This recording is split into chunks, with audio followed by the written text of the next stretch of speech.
Buscai primeiro o reino de Deus e a sua justiça, e tudo mais vos será acrescentado.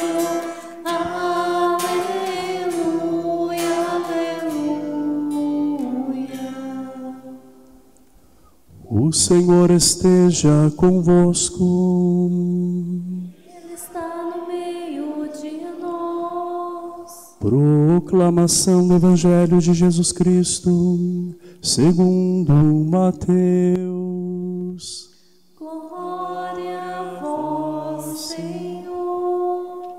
Naquele tempo, os fariseus fizeram um plano para apanhar Jesus em alguma palavra.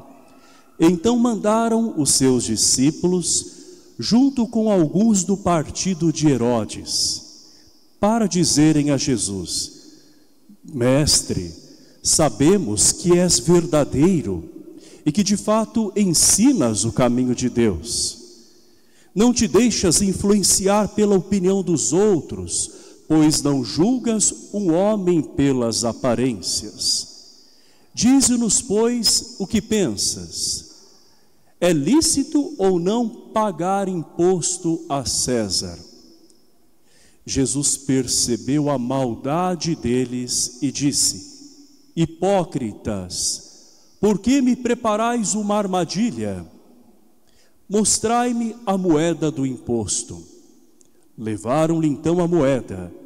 E Jesus disse: De quem é a figura e a inscrição desta moeda? Eles responderam: De César. Jesus então lhes disse: Dai, pois, a César o que é de César, e a Deus o que é de Deus. Palavra da salvação.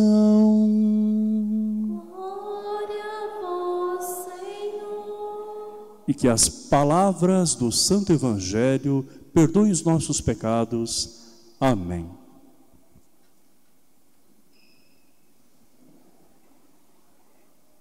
Irmãos e irmãs, Jesus Cristo é a justiça. E todo seguidor do próprio Cristo, todo cristão é também um bom cidadão. É alguém que desfruta dos direitos e também possui os deveres como tantos outros. Porém, os cristãos devem ter esta luz de Jesus Cristo na sua consciência, que os faz realizar tudo com maior responsabilidade e, acima de tudo, com amor. Hoje nós vemos que Jesus está diante de um grupo de pessoas que querem condená-lo. Ele, sendo justo, que veio nos justificar, não é aceito. Os fariseus já haviam travado vários embates com Jesus. E hoje eles enviam então os seus discípulos para fazerem com que Jesus caia em contradição. E junto destes estão também os partidários de Herodes. É realmente uma trama muito bem articulada. Eles montam uma armadilha que parece infalível. Querem condenar Jesus. Primeiro eles começam elogiando o mestre. E tudo aquilo que eles dizem de fato corresponde a quem Jesus é. Mas falta sinceridade nesses corações. Jesus logo percebe que na verdade eles estão estendendo um tapete para ele, para depois puxá-lo a fim de que possam assistir à queda de Jesus. Mas Jesus é a própria sabedoria divina e encarnada. E Jesus diz aquela frase célebre: dai a César o que é de César e a Deus o que é de Deus. Vamos entender o que se passava com aquele povo naquela época. E porque esta pergunta que eles fizeram era realmente como que uma cilada contra Jesus. O povo de Israel vivia sob o jugo dos romanos, que cobravam altos impostos. Os impostos têm a sua razão de ser, porque sem eles também uma nação não consegue se manter. O grande problema é que o Império Romano acabava por impor aos judeus um jugo muito grande. Então veja bem, se Jesus dissesse que eles deveriam pagar os impostos, as pessoas então achariam que ele estava compactuando com os romanos, e assim o veriam como um traidor da nação. Jesus estaria até mesmo sujeito a ser apedrejado. Se ele dissesse que não se deveria pagar impostos, ele então estaria se expondo diante do poder da época e poderia ser visto como um subversivo, como alguém que agora estava causando uma revolta no meio do povo contra o governo daquela época. E Jesus é aquele que não se deixa instrumentalizar pela forma errada que eles estão vivendo a religião. Jesus tampouco se deixa manipular pela política que eles estão agora tentando, não é? Com a qual estão tentando envolver Jesus. Jesus é aquele que fala em nome do Pai. Ele é cheio do Espírito Santo. E quando ele diz, dai a César o que é de César, ele está dizendo aos cristãos que eles têm sim os seus deveres nesta terra, que eles devem ser justos, honestos, e aqueles aos quais faltou a honestidade, que até mesmo se usaram, não é, do seu poder para oprimir, depois vão responder diante de Deus. Mas é preciso, acima de tudo, dar a Deus aquilo que pertence a Deus. Jesus pergunta de quem é aquela figura e inscrição que se encontra na moeda. É de César. E sabe o que estava escrito na moeda? Que César era divindade. Então os imperadores se autoproclamavam divinos. E é em razão disso que depois da morte e ressurreição de Jesus, muitos cristãos vão ser perseguidos, porque os cristãos adoram apenas a Deus. Assim como nós ouvimos na primeira leitura, só Ele é Senhor. Eles negam esta idolatria. Mas Jesus diz que todo aquele que pertence a Deus deve dar a Deus o que é de Deus, não é? E nós somos a imagem e semelhança de Deus.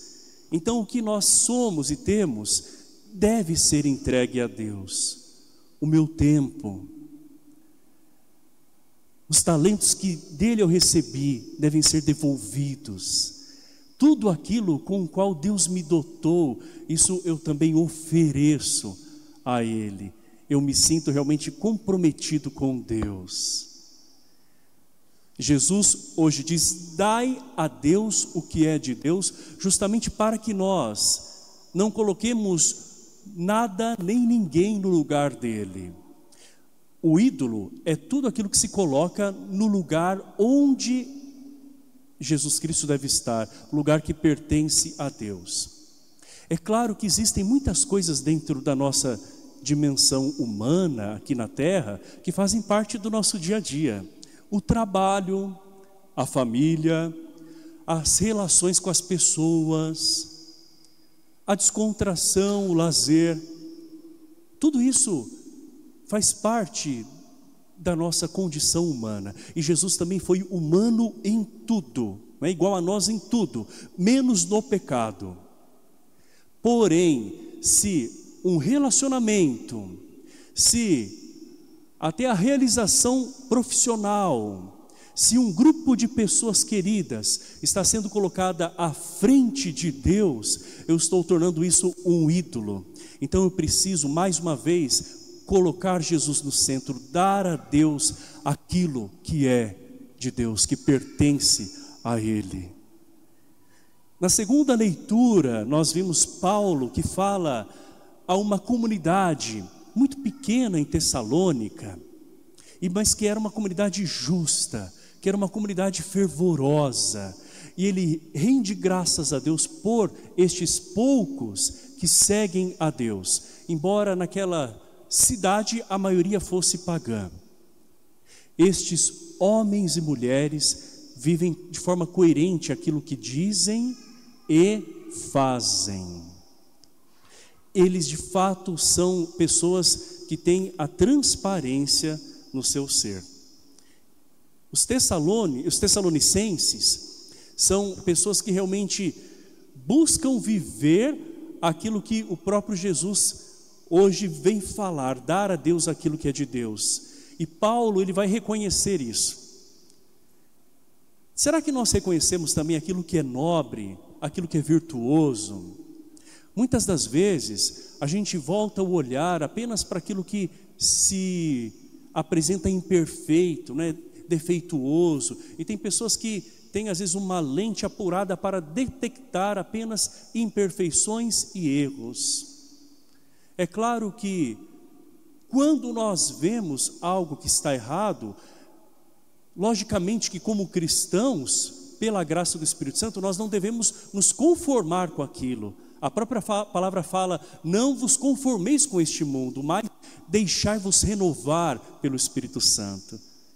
Não podemos esquecer essa segunda parte, deixar-se renovar pela graça do Espírito Santo.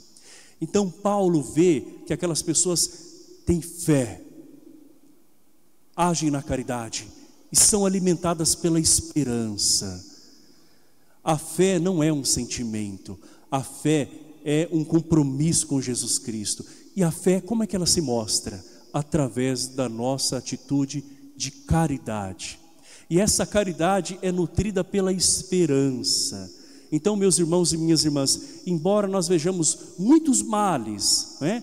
Corrupções, desvirtuamentos e tantas outras coisas que se encontram no mundo, os cristãos têm que ser de fato com o seu testemunho, dentro da sua missão, esses anunciadores da esperança que vem de Jesus Cristo. São aqueles que mostram que pertencem a Deus, mas mostram isso com a sua maneira de viver. Que hoje nós possamos também entregar a Deus aquilo que pertence a Ele. E assim, de fato, viveremos a missão que Ele nos deu. Creio em Deus Pai, Todo-Poderoso, Criador dos